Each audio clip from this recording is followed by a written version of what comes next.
여러분은 출애굽기에 나오는 광야 있잖아요.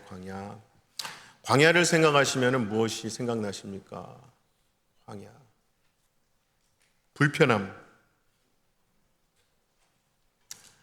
고통, 고난, 그렇죠? 무거운 짐, 그리고 이제 방황. 그렇죠? 그게 무엇이든 성경에 의하면 우리 인생에 있어서 그러한 광야의 시기야말로 신앙의 진가가 발휘되는 때인 것은 맞는 것 같아요. 마치 상록수는요, 추운 겨울 눈구덩이 속에서 그 상록수의 진가가 나타나는 것과 마찬가지인 거죠. 오늘 말씀에서 모세도 이제는 그 광야에서 잘 반응을 합니다. 신앙으로 대응을 해요. 출구를 찾아갑니다. 정답을 향해 나아가요. 그래서 광야와 같은 이 우리 인생 가운데 있는 고난, 그 고난을 감옥으로 표현한다면요, 하나님이 허락하신 그 고난은 출구가 있는 감옥입니다. 터널과 같은 곳을 지나가고 있으신 거예요. 터널을 우리가 표현할 때는 정말 까마득하거든요. 깜깜해요. 끝이 안 보여. 출구가 없는 것 같아요. 하지만 하나님이 허락하신 고난은 출구가 있는 터널이라니까요. 또 이거를 표지판으로 본다면 하나님이 주신 고난은 그 자리에서 나 자빠지고 포기해버리고 그저 아무것도 안 하는 그런 순간이 되는 정지 표지판이 아니라 가던 길에서 돌이켜서 하나님께로 돌아오라는 방향 표지판인 거예요. 방향.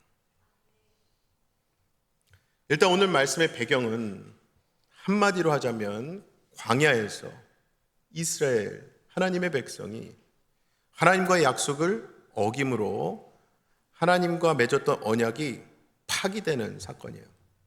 그 언약 깨져버립니다. 그 사건은 한마디로 그들이 십계명에 명시되었던 하나님과의 약속을 깨는 거에서 끝나지 않고 금송아지까지 이제 만들었던 사건까지 가는데, 이 사건은 결국 인간은요, 여러분, 피조물인 인간은 창조주인 하나님을 제대로 안다는 거, 그리고 하나님과의 약속, 이것을 인간인 우리 편에서 지켜낸다는 거, 이거는 죄인인 인간에게는 절대 불가능하다는 것을 의미하는 거예요. 이게 참 중요한 건데, 우리가 뭘 하더라도 가장 먼저 인정하고 시작해야 될 게 이겁니다. 인간은요, 한계가 있어요. 인간의 한계를 인정하고 시작하셔야 돼요. 하나님과의 약속을 깨뜨렸습니다. 하나님과의 관계가 끊어졌어요. 하나님으로부터 멀어졌어요. 이제 남은 거는 영원한 죽음밖에 없어요. 그래서 여러분, 정말 하나님께로 돌아오는 거, 회개하고 회심하는 거 참 중요한데, 회개, 회심, 하나님 앞에 돌아옴의 첫 단계는 내가 그 인생의 영어로 I touch the rock bottom 하잖아요. 밑바닥을 치든 두꺼운 벽에 그냥 갖다 박고 하든, 그게 인생의 바닥이든 문제의 벽이든 그 한계에 부딪힐 때 그 한계를 인정하는 거, 인정하는 것이 하나님께 돌아옴에 있어서 가장 중요한 첫 단계예요. 그리고 바로 그 사실을 이스라엘의 역사가 처음부터 끝까지 참 일관되게 보여주고 있어요. 자, 오늘 본문 말씀은 한마디로 모세의 기도의 말씀이에요. 이스라엘을 통해서 인간의 한계를 경험한 모세의 이 기도 말씀을 여러분이 좀 더 잘 이해하실 수 있도록, 올바르게 받아들일 수 있도록 하나님과 이스라엘 백성들 사이에 이제 무슨 일이 일어났는지 간단하게 말씀을 드리겠습니다. 모세의 인도로 출애굽했어요. 애굽으로부터 탈출한 이스라엘 백성들은 2달 정도 만에 시내산에 도착합니다. 그들은 시내산 정상에 우레와 번개, 나팔 소리 가운데 임하신 하나님의 장엄하신 영광과 임재를 보고 듣게 돼요. 멀리서나마 그것을 경험합니다. 그러다가 그들로서는 정말 어렸을 때부터 맨날 들어오던 엄마, 아빠, 할아버지, 할머니, 조상들 내내 들어오던 하나님의 그 영광, 하나님의 임재를 난생 처음 멀리서나마 정말 보고 들은 거예요. 얼마나 신기하고 놀라웠을까요? 또 한편으로 얼마나 두려웠을까요? 그런데 오늘 말씀에 나오는 그들의 실패를 보면 하나님의 영광을 직접 보고 들은 것이 이스라엘 이 사람들의 신앙에 전혀 영향을 주지 못했다는 사실을 우리가 보게 돼요. 즉 이렇게 자기 눈앞에서 하나님 일으키시는 엄청난 기적을 본다 해도 창조주 하나님을 알아보지 못하는 거죠. 이게 바로 죄인인 인간의 한계예요. 그리고 이스라엘은 이렇게 불안한 상태로 하나님과 시내산에서 계약을 체결합니다. 그 계약은 너무나 간단해요. 하나님의 백성으로서 하나님 주시는 그 말씀 규례대로 살겠다, 지켜 살겠습니다 하는 의미의 계약, 언약이에요. 이 언약식에서 하나님은 당신의 백성인 이스라엘에게 하나님이 통치하시는 국가로서의 법률을 주십니다. 십계명을 포함해서 하나님 백성으로서 지켜 살아야 하는 여러 가지 사회법을 주셨어요. 그리고 나서 모세는 좀 더 자세한 하나님의 지시를 받기 위해서 혼자서 시내산으로 다시 갑니다. 그런데 그 후 40일이 지나도 모세가 산에서 내려오지 않아요.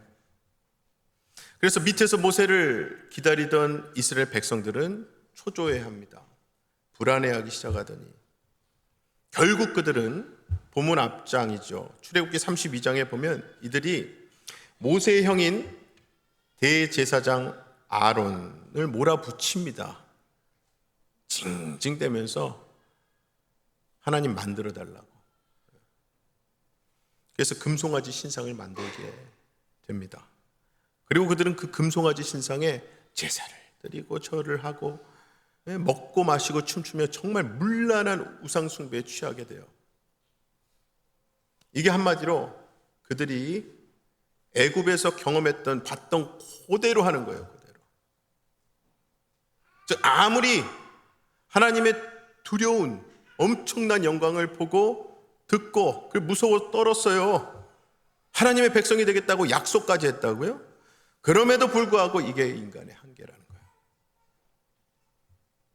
자, 하나님께로부터 받은 십계명 돌판을 들고 내려오던 모세가 이 기가 막힌, 이 얼마나 문란한지 몰라요. 말로 표현 못할 정도로 이때 당시의 우상 숭배는 참 문란하고 지저분합니다.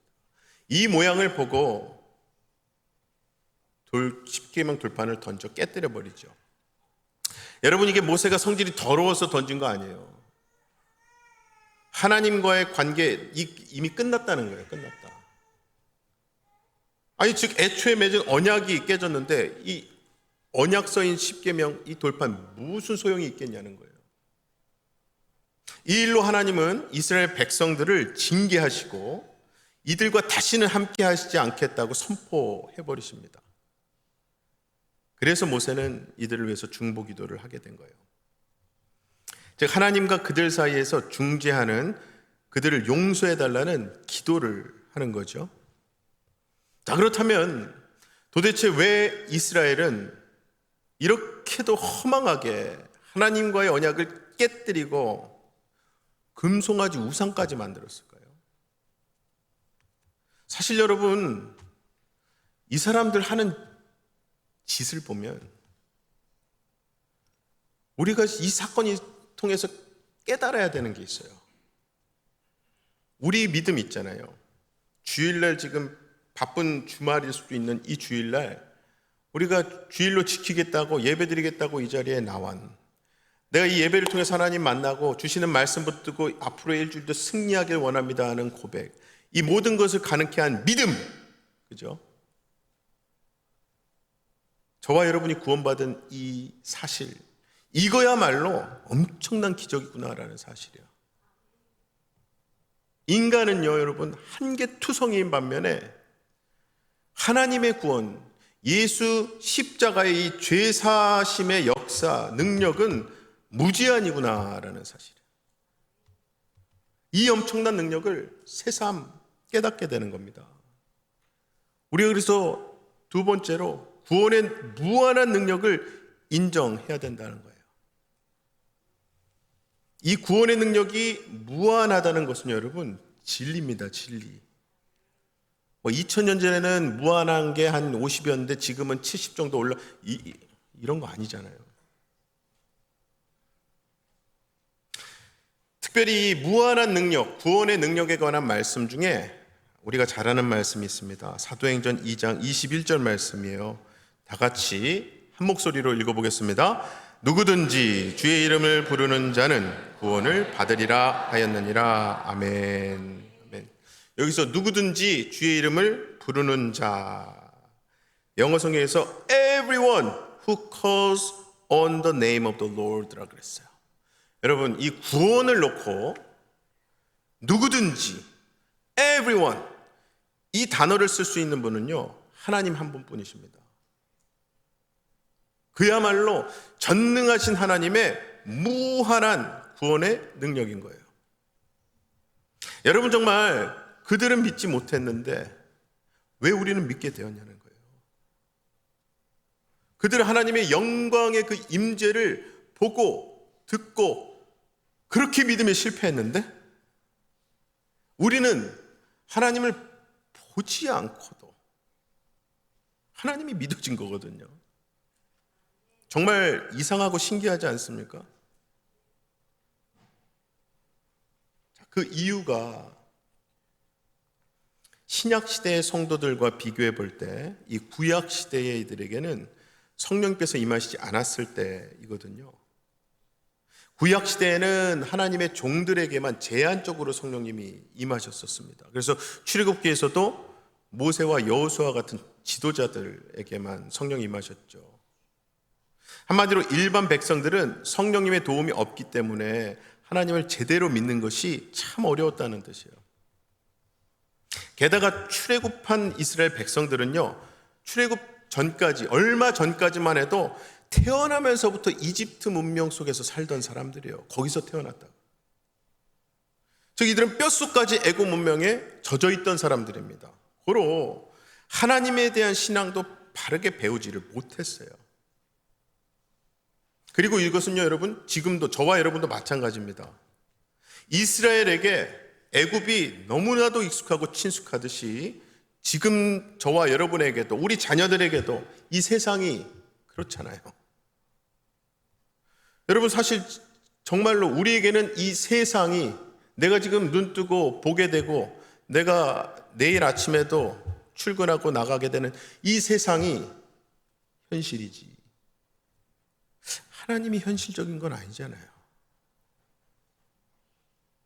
그래서 여러분, 하나님이 믿어지는 것은 정말 인간이 어떻게 해서 되는 게 절대 아니에요. 보이지 않는 하나님이 믿어지고, 예수님의 이 십자가의 죽으심이 정확히 내 죄를 위해서 이분이 저 십자가에 달리시고 저 보혈을 흘리고 계시구나 라는 것이 믿어지는 것은요, 이거는 하나님이 허락해 주셔야지 생길 수 있는 믿음, 이거야말로 그래서 기적이에요. 기적. 할렐루야. 그래서 할렐루야를 외칠 수밖에 없어요. 우리가 정말 성령님이 만지고 역사하지 않으시면 될 수가 없는 일이에요. 이거를 이제 우리 캄보디아 단기 선교팀 경험하고 와서 막 너무 신기해서 지난주 토요일 날 6명이나 간증을 하지 않았습니까? 사실 더 많은데, 간증하실 분이 너무나 많은데 겨우겨우 우리 목사님, 담임 목사님이 골라주신 거예요. 정말 여러분, 믿음으로 구원을 받는 과정은요, 너무나도 신비로운 겁니다. 우리는 죄를 회개하고 복음을 받아들이며 예수 그리스도를 주로 영접하고 고백하면 성령을 선물로 주시겠다고 하신 하나님 말씀 그대로 그냥 믿을 뿐이에요. 바로 그때 성령님께서 하나님께 대하여 죽어있던 영, 저와 여러분의 그 심령을 다시 되살려 주시는 건데, 이게 마치 창세기에서요, 하나님이 첫사람 아담을 흙으로 빚으신 뒤에 숨을 불어넣으셔서 생령, 살아있는 영의 사람이 되게 하신 상태와 같은 거예요. 원래는 하나님이 인간을 창조하시기를 그렇게 성령을 통해서 하나님을 알고 교제할 수 있는 영적인 존재로 만드셨죠. 하지만 아담의 범죄 이후 죄로 인해서 성령이 떠나셨기 때문에 육체적 인간만이 남아 있습니다. 그렇게 성령이 모든 사람에게서 떠났다라고 하는 것을 이미 창세기 6장 3절에 이렇게 선포하셨었어요. 하나님이 여호와께서 이르시되 나의 영이 영원히 사람과 함께하지 아니하리니 이는 그들이 육신이 됨이라. 즉 죄로 인해서 성령이 떠나셨기 때문에 예수님이 오셔서 속죄, 죄를 씻어 주셔야지만, 해결해 주셔야지만 다시 성령을 받을 수 있게 된 거예요. 그리고 구약시대의 이스라엘은 예수님의 이 십자가에서의 속죄해 주심과 성령님의 오심을 준비하는 단계거든요. 아직 해프닝이 안 됐다고요. 그래서 이때만 해도 성령님이 없으니까 하나님을 알 수도 없고, 그러니 죽은 영이 살아날 수도 없어요. 새 영이 될 수도 없는 거예요. 그러고 보면요, 오늘 본문에 나오는 이 이스라엘의 실패 있잖아요. 이 사람들 또 밑바닥까지 가서 바닥 치고 벽 치고 하는 이 과정들, 그런 의미에서 사실 이미 예견된 거예요. 너무나도 당연히 일어날 일이 일어난 거예요. 즉 하나님은 이스라엘의 이런 한계를 너무나도 잘 아셨습니다. 전지하신 하나님이시잖아요. 그래서 율법을 주시고 그걸 잘 지키게 하는 것이 그때 당시로서는 최선의 방법이었거든요. 하지만 너무나도 안타까운 것은 이스라엘 백성들은 그들이 어떻게든 열심히 따랐다면 참 큰 복이 되었을 하나님의 이 계명, 이 율법을 너무나도 빨리 어깁니다. 그렇게 하나님과 언약을 그냥 깨뜨려 버리는 거예요. 그래서 하나님이 어떻게 하십니까? 본문장 3절에 보면은 너희를 젖과 꿀이 흐르는 땅에 이르게 하려니와 나는 너희와 함께 올라가지 아니하리니 너희는 목이 곧은 백성인즉 내가 길에서 너희를 진멸할까 염려함이라. 즉 하나님께서 더 이상 이 백성들과 함께 가나안 땅에 올라가지 않겠다고 선언해 버리셨어요. 왜요? 하나님이 그들 중에 들어가셨다간, 하나님이 그들과 함께 계시다가는 죄를 심판하신 하나님의 신성, 하나님의 거룩하심이 한 방에 그들을 진멸할 수 있기 때문에 그것을 염려하신다는 거예요. 이게 여러분, 사랑하지만 너무나도 사랑해서 진짜 24시간 같이 있고 싶어요. 그런데 이 죄로 인해서, 인간의 죄로 인해서 멀리 계셔야만은 하나님으로서는 딜레마예요, 딜레마. 사랑해서 같이 있고 싶은데 같이 있으면 죽으니까 같이 못 있어요. 그나마 다행인 것은 하나님이 그들의 조상 아브라함에게 주셨던 약속, 하나님의 약속 때문에 그들을 가나안 땅에 들여보내기는 해주신다는 거예요. 이게 여러분, 약속을 너무나도 쉽게 깨버리는 이스라엘과는 전혀 다른 우리 하나님 모습. 당신이 하신 약속은 어떻게든 너무나도 신실하게 이루어짐을 우리가 보게 되는 거잖아요. 이거는 우리에게 적용해 보자면, 하나님이 우리에게도 약속하셨다면 정말 약속하셨어요. 약속하신 것들이 여러분들 들고 있는 성경 말씀이에요. 그 약속 말씀에 대해서 하나님 편에서 깨실 일은 절대 없다는 뜻이에요, 이게. 자, 모세는 그렇게 범죄함으로 하나님과의 언약을 깨뜨린, 하나님과의 관계가 완전히 그냥 산산조각 나버린 이스라엘, 그리고 하나님 사이에서 중재자로 나섭니다. 이게 가장 중요한 마지막 포인트예요. 품고 기도하는. 즉 모세는 이 이스라엘 백성이라는 골칫덩이, 얼마나 악착같이 죄를 짓고 그렇게 용서하고 살려줘도 또다시 얼마나 지긋지긋한지 몰라요. 이 이스라엘이라는 골칫덩이, 문제덩이, 꼴도 보기 싫은 좀 이런 짐덩어리들을 모세가 내동댕이 치지 않습니다. 그걸 품고 하나님께 기도하는 거예요. 그 기도가 본문 12절 13절인데 우리 이 두 개 구절은 모세의 기도하는 마음을 우리가 좀 담아보면서 같이 읽으면 좋을 것 같아요. 다 같이 읽겠습니다. 모세가 여호와께 아뢰되 보시옵소서, 주께서 내게 이 백성을 인도하여 올라가라 하시면서 나와 함께 보낼 자를 내게 지시하지 아니하시나이다. 주께서 전에 말씀하시기를 나는 이름으로도 너를 알고 너도 내 앞에 은총을 입었다 하셨사온즉 내가 참으로 주의 목전에 은총을 입었사오면 원하건대 주의 길을 내게 보이사 내게 주를 알리시고 나로 주의 목전에 은총을 입게 하시며 이 족속을 주의 백성으로 여기소서. 아멘. 이 말씀을 읽다 보면 뭔가 은혜로운 말씀인 것 같긴 한데 귀에 쏙 들어오진 않으실 거예요. 특히 지금 정신줄 놓고 계시는 분들은 이게 뭔 소리야 하고 싶을 수도 있어요. 두 개 구절 치고 좀 길잖아요. 이런 경우에는 지금 그러니까 모세가 뭘 도대체 놓고 기도한 거야? 이거를 알기 위해서는 모세가 지금 기도한 그 다음에 하나님이 응답하신 말씀을 보면 지금 모세가 무엇을 기도했는지 알 수 있겠죠. 그 응답 말씀이 바로 이어서 14절 나오는데 그 앞부분이 이렇게 시작돼요. 여호와께서 이르시되 내가 친히 가리라. 내가 친히 가리라. 하나님의 이 응답 말씀을 보면요, 모세가 구한 거, 모세가 지금 기도했던 그 기도 제목은 하나님과의 동행이구나. 하나님 나와 함께 해주세요. 이 백성들과 함께 해주세요. 모세와 함께 이 이스라엘을 이끌고 함께 가나안으로 가주세요 였구나를 우리가 알 수 있어요. 즉 내가 너희들과 같이 안 갈 거야, 같이 있을 수가 없어 하셨던 하나님 뜻을 돌이켜달라는 기도를 했던 거죠. 그런데 여러분, 하나님의 이 응답 말씀을 가만히 보시면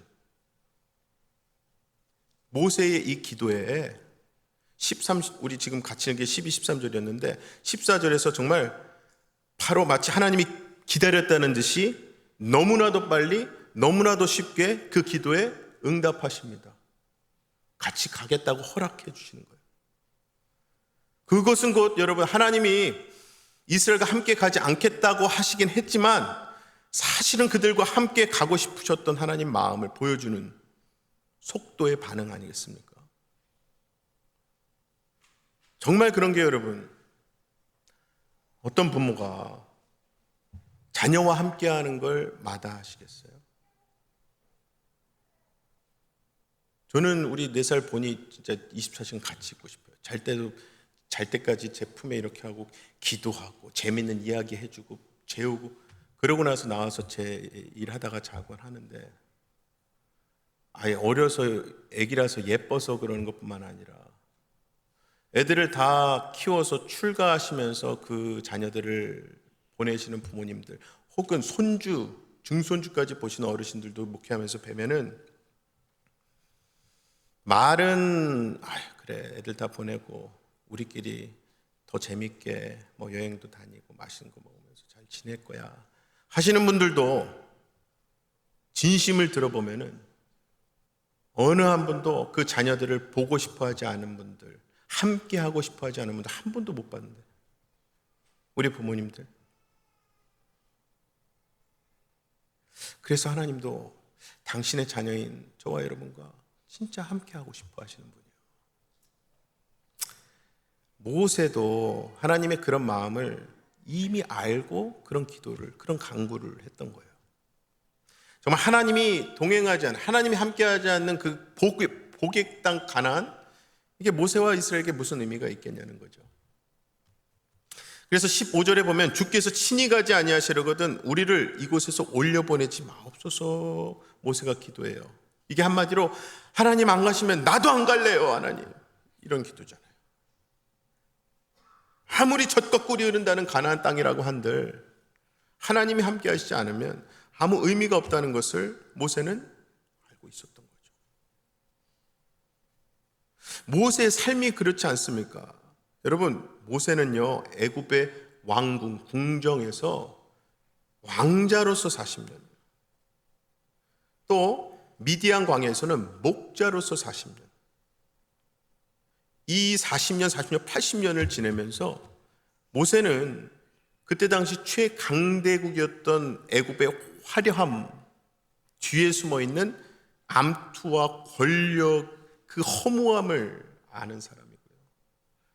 광야에서의 그 쓸쓸함과 고독을 모세가 처절하게 경험한 사람이에요. 그래서 하나님이 그를 찾아오셨을 때 모세의 인생이 달라진 겁니다. 이제 모세에게 있어서 다시 그때로, 다시 애굽으로, 다시 미디안 광야로 돌아가는 삶은 상상도 못하는 거예요. 여러분, 이렇게 하나님을 진정 인격적으로 전심으로 진심으로 만난 사람들은 다시 이전의 삶으로 절대 돌아가지 못합니다. 시험을 만나서 잠시 주님 떠났던 분들, 신앙생활 좀 방학하고 싶어요, 방학 중이에요 하시는 분들, 그리고 제가 이제 중보기도 사역을 계속 하다 보니까 우리 부모님들 중에는 우리 애가 말이에요, 주일학교는 정말 VBS도 한번 빠지지 않고 열심히 했고 중고등부 때는 찬양팀에 임원과 너무 열심히 하던 애가 대학교 가면서 교회를 안 나가요. 하나님 많이 떠나 있는 것 같아요, 기도해 주세요 하면서 같이 기도하는 경우가 제가 많이 있어요. 그 부모님들께 제가 항상 해드린 말씀도, 엄마로서 아빠로서 부모로서 그 아이를 위해서 기도하는 것이 성령의 띠가 되고 기도의 끈이 되어서 그 자녀를 붙들고 있습니다. 중요한 거는 이 아이가 아무리 멀리 가도, 그래서 저 바닥을 치고 저 벽을 박아도 거기가 끝이라는 거예요.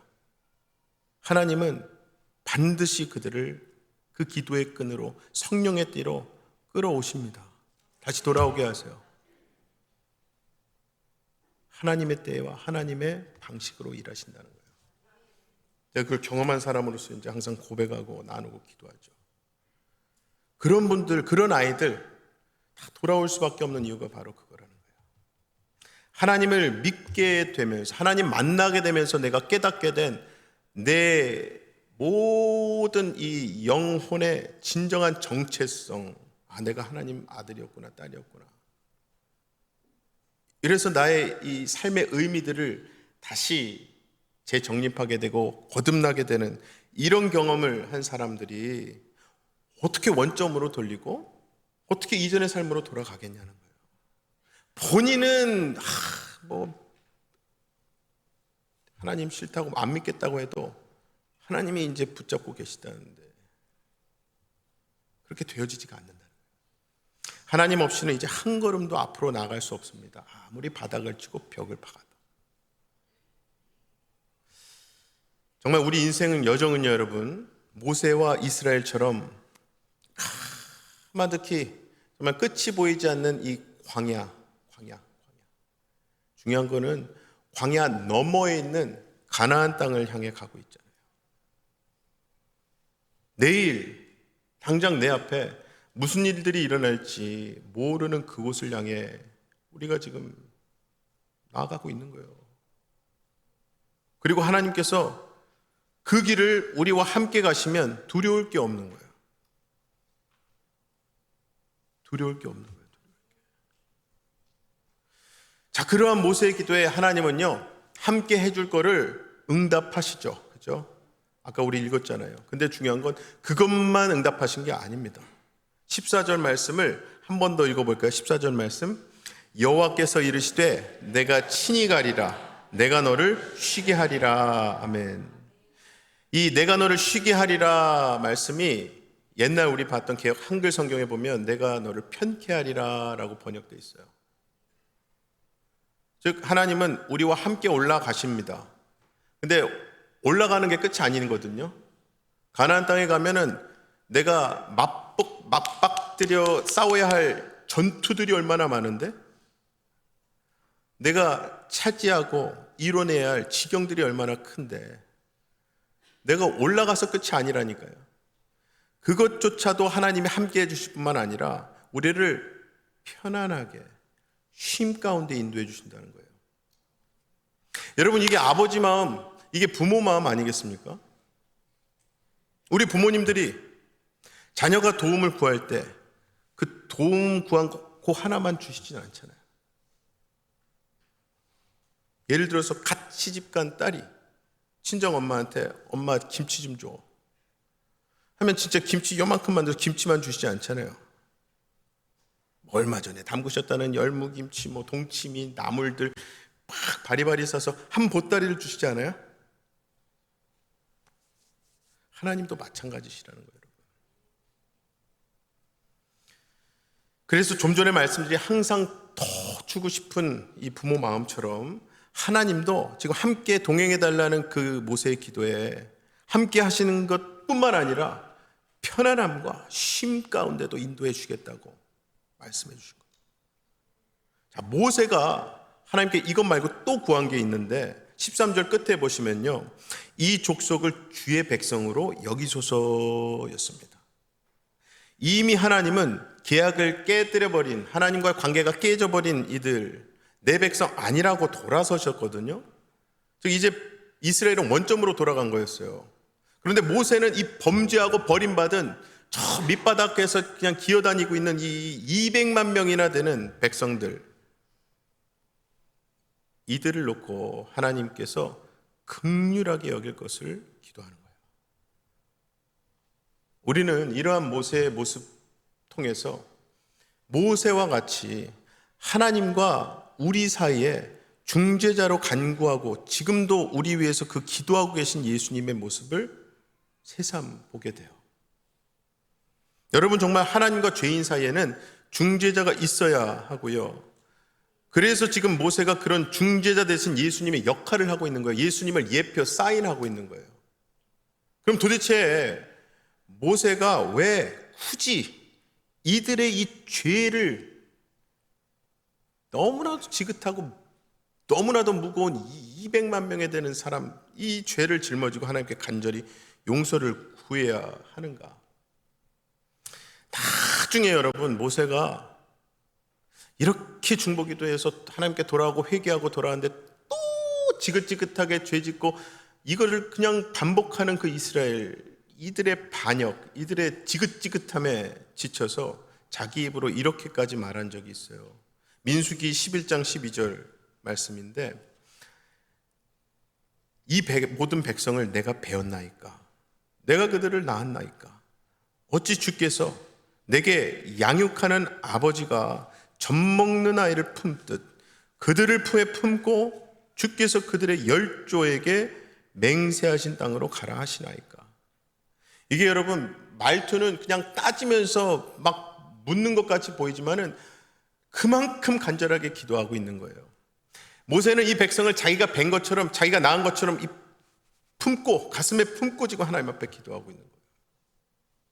고로 왜 모세가 이 무거운 짐을 지고 하나님 앞에 나와 있는가? 하나님이 이 백성, 이 짐을 모세에게 맡겼다는 것을 모세가 잘 알기 때문이죠. 솔직히 여러분, 우리도 살면서 원치 않는 이런저런 짐들을 지지 않습니까? 그게 가족. 이거 정말 하나님의 딜레마와 같은 거예요. 내가 너무나도 사랑하고 나를 너무나도 사랑하고 케어해 줘야 되는 가족과 관련된 짐들이 있고, 주변 사람이 될 수도 있고, 탁월한 환경이 될 수도 있고, 육체 질병. 우리는 평생 어쨌든 그 짐들을 지고 갑니다. 무겁게 지고 가요. 그런데 여러분, 그 짐에는 특별한 비밀, 하나님 말씀이 우리에게 가리키고 있는 비밀이 있는 거 아세요? 그게 시편 66편 10절과 11절 말씀입니다. 다 같이 한 목소리로 읽어보겠습니다. 하나님이여 주께서 우리를 시험하시되 우리를 단련하시기를 은을 단련함 같이 하셨으며 우리를 끌어 그물에 걸리게 하시며 어려운 짐을 우리 허리에 메어 두셨으며 아멘. 자, 하나님께서 우리의 믿음을 시험하시고 은과 같이 단련하시기 위해서 어려운 짐, 그 무거운 짐을 우리 허리에 메어 두셨대요. 여러분, 우리 지나온 인생을 돌이켜 보시면 여러분의 연륜을 떠나서 크고 작은, 가벼울 수도 있지만 참 무거운 그런 짐들 다 있잖아요. 어떤 짐이라 할지라도, 그것이 진짜 평생 기회만 되면 집어 던지고 싶은 짐이라 할지라도, 사실은 제가 이런 고백을 어르신 되시는 우리 신앙의 선배들한테 많이 들어요. 그 짐이 나를 정신 차리게 하고 내가 앞만 보고 주님만 보고 달려가게 했습니다 라는 사실을 고백하시는 때가, 깨닫는 때가 다 있더라고요. 실제로 아마존에 사는 원주민들은요, 그 강 중에서 물결이 굉장히 거센 강을 건너갈 때 무거운 돌을 지고 들고 그 강을 건너간다고 해요. 떠내려가지 않기 위해서, 휩쓸려가지 않게 하기 위해서. 이와 마찬가지로 우리 인생의 짐들은요, 여러분, 우리 인격을 다듬어주고 하나님 형상대로 만들어주는 그 역할도 할 뿐만 아니라, 이 너무나도 어둡고 혼란한 이 세상 가운데 가만히 있으면 진짜 코베가도 모르는 세상 아닙니까? 가만히 있으면 그건 가만히 있는 게 아니야. 그냥 세상 물결에 휩싸여서 글로 가는 거예요. 그 물결에 휩싸이지 않도록 하는 최소한의 하나님 만들어주신 안전장치인 거예요, 사실.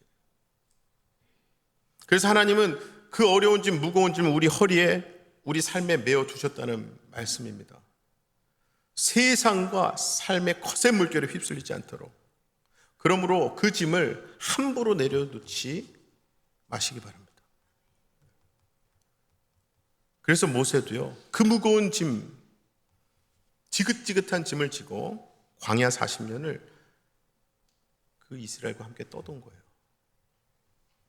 하지만 모세가 죽을 때 그의 나이 120세였음에도 불구하고 눈이 흐리지 않고 기력이 쇠하지 않았다고 신명기 말씀이 기록을 했죠. 그것은 곧 하나님께서 모세가 그 무거운 짐을 넉넉히 지고 갈 수 있도록 계속 힘을 주시고 능력을 주셨다, 기력을 쇠하지 않게 하셨다는 뜻 아니겠어요? 여러분, 정말 만약에요, 모세가 그 짐을 지지 않았다면, 모세가 그 200만 명이라는 지긋지긋한 이 짐되는 그 사람들을 뒤로 하고 그 출애굽 광야 여정에서 떠나버렸다면, 모세는 아마 미디안 광야 어디쯤에서 목축업 잘 하면서 나름대로 평균 이상의 삶을 살았을지도 몰라요. 정말 한적한 개인의 삶을 살았을런지는 모르지만, 하나님이 주신 짐을 지고 충성스럽게 살아간 모세의 빛나는 하나님께 영광이 되는 인생은 없었을 거예요. 그러므로 우리가 지는 모든 짐은 여러분 다 하나님께서 허락하시고 지워주신 줄로 믿으시기 바랍니다. 그 짐들이 때로는 나를 너무나도 화나게 하고 답답하게도 하고요, 허리를 못 펼 정도로 힘들게 하고 손발이 묶여있는 것처럼 자유롭지 못하게 해요. 그런데 그 짐을 우리에게 얹으신 하나님은 선하신 하나님이에요. 하나님의 그 선하신 뜻을 여러분은 믿으시기 바랍니다. 그 선하신 뜻은 그 모든 짐을 통해서 우리의 믿음, 우리의 인격을 단련하시는 거예요. 토기장이 되신 하나님께서 질그릇 같은 우리를 당신의 목적과 뜻에 맞게 빚어가시는 과정, 그 가운데 허락하신 최소한의 안전장치로서의 짐인 거예요. 이제 말씀을 맺으려고 합니다. 모세의 그 중재로 인해서 이스라엘은 첫 번째 실패의 위기를 모면해요. 모면하지만, 그리고 다시 하나님 백성으로 받아들여지기도 하지만, 그래서 모세가 나중에 십계명 돌파는 또 다시 받아오기도 하지만, 중요한 거는 이들은 또 나 자빠지고 또 하나님 떠나긴 합니다. 중요한 것은 우리에게 있어서 중재자 역할을 했던 모세는 결국 예수님을 가리키는 예표였잖아요. 하지만 모세와 예수님은 사실 비교도 할 수 없어요. 예수님은요, 여러분, 모세와는 다르게 십자가의 피, 보혈로 하나님과 우리 사이에 영원한 중보자가 될 수 있어요. 우리가 하나님 앞에 나아갈 수 없는 그 모든 죄를 그 보혈은 다 씻어줄 수 있어요. 예수님이라는 가장 흰 의의 옷으로 우리를 입혀주실 수 있는 분이 그분이시니까. 때문에 우리는 이스라엘 백성처럼 계속 실패할 수 없어요. 그게 바로 밑바닥을 치든 벽을 박든 거기가 끝이라고 말씀드리는 이유입니다. 그야말로 그래서 우리는 여러분 승주찬이에요. 승주찬. 어떠한 상황 가운데서도 이미 승리하신 주님을 찬양하는 삶을 우리가 살 수 있다고요. 그러므로 아무쪼록 하나님께서 여러분에게 허락하신, 너무나도 여러분을 사랑하신 하나님이 허락하신 인생의 짐들 품고 끌어안고 하나님 앞에 나아가셔서 기도하심으로 정말 승주찬의 믿음 위에 세워지시는 저와 여러분의 삶, 우리 가정, 우리 교회 되시기를 주님의 이름으로 간절히 축원합니다. 기도하겠습니다. 아버지 하나님, 감사합니다. 오늘도 우리 삶 가운데 크고 작은 짐들을 들고 이 자리에 왔습니다. 짐이 참 무겁고 너무나 힘들더라도 이 자리에 나오게 하시기까지 하나님이 허락하신 은혜와 인도하심이 있는 줄로 믿습니다. 그 짐을 내팽개치지 않도록 오늘 말씀 붙들고 그 짐을 내 가슴에 하나님이 허락하신 그 기도의 자리에 품고 하나님 앞에 나아가 하나님 앞에 올려드리며 하나님을 의지하고 붙들며 기도할 때에 하나님, 그 짐이 나로 하여금 세상에 휩쓸려가지 않고 하나님 붙들고 나아갈 수 있는, 나로 하여금 믿음 가운데, 승주찬의 믿음 가운데 온전히 설 수 있는 귀한 재료, 귀한 도구가 되게 하여 주시옵소서. 믿고 감사드리며 예수님 이름으로 기도합나이다. 아멘.